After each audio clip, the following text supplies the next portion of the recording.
this video for your very helpful information. Please like and subscribe and then share your friends. And let's start the video.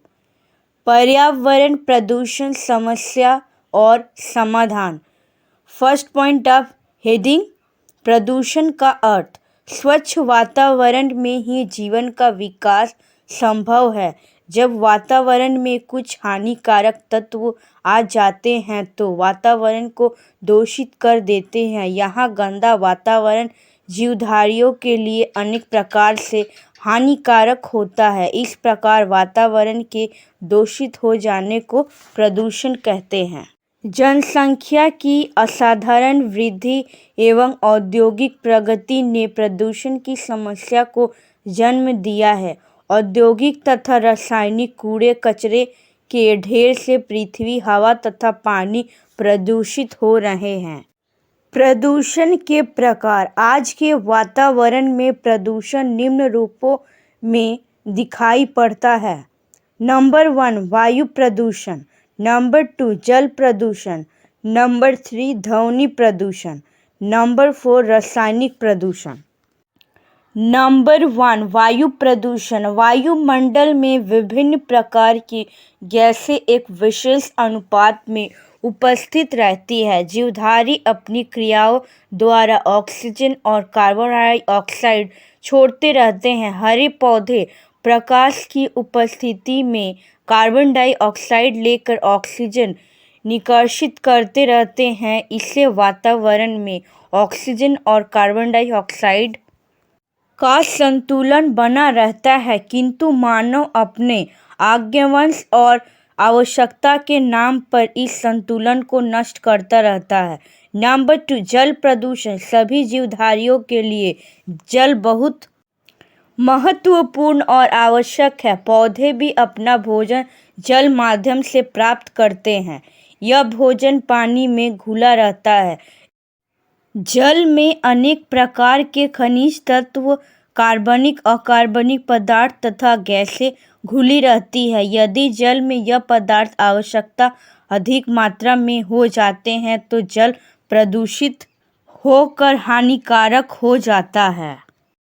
Number 3 ध्वनि प्रदूषण. ध्वनि प्रदूषण आज की एक नई समस्या है. इसे वैज्ञानिक प्रगति ने पैदा किया है.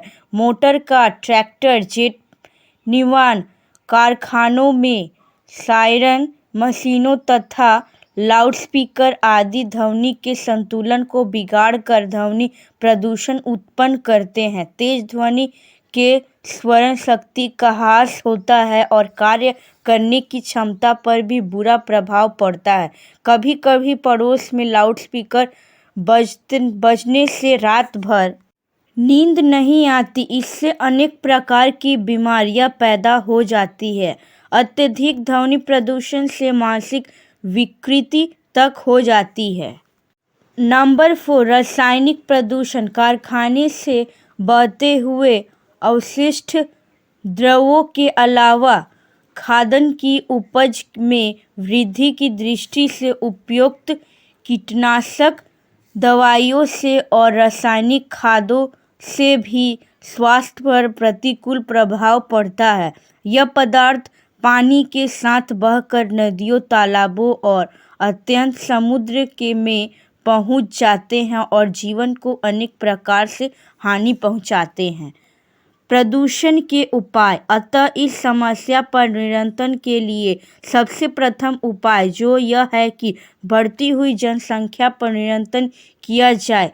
सीमित जनसंख्या रहने से पर्यावरण दूषित होने की संभावना कम रहेगी. साथ ही अधिक से अधिक वृक्षारोपण भी पर्यावरण को स्वच्छ बनाने में मदद करता है और उस जगह का वातावरण भी सुंदर होगा. नदियों में पानी को प्रदूषण से बचाने के लिए हमें उस जल में मृत जीवों अथवा स्रावों पर प्रभावित होने नहीं करना चाहिए. धुआं रोकने के लिए यह सुगम उपाय है कि कल कारखानों ऐसे स्थानों पर लगाए जाए जहां जनसंख्या अधिक ना हो. उपसंहार. उपयुक्त उपायों से हम वातावरण को शुद्ध बनाए रख सकते हैं. पर्यावरण प्रदूषण की समस्या सारे विश्व में है। इससे कोई भी देश या क्षेत्र बच नहीं सकता। अतः इस समस्या को सामूहिक रूप से सुलझाने का प्रयत्न करना चाहिए। शासन द्वारा इस दिशा में जो प्रयास किए जा रहे हैं उनमें हमें भी पूरी सामर्थ्य के साथ सहायता करनी चाहिए। हम गरीब देश और प्रदेश के निवासी हैं। पर्यावरण प्रदूषण के महंगे कार्यक्रमों पर चलना हमारे लिए सरल नहीं है। यदि इन कार्यक्रमों के उत्पादन पक्ष का समावेश कर ले तो फिर हमारे लिए वह भी सुगम हो जाएगा।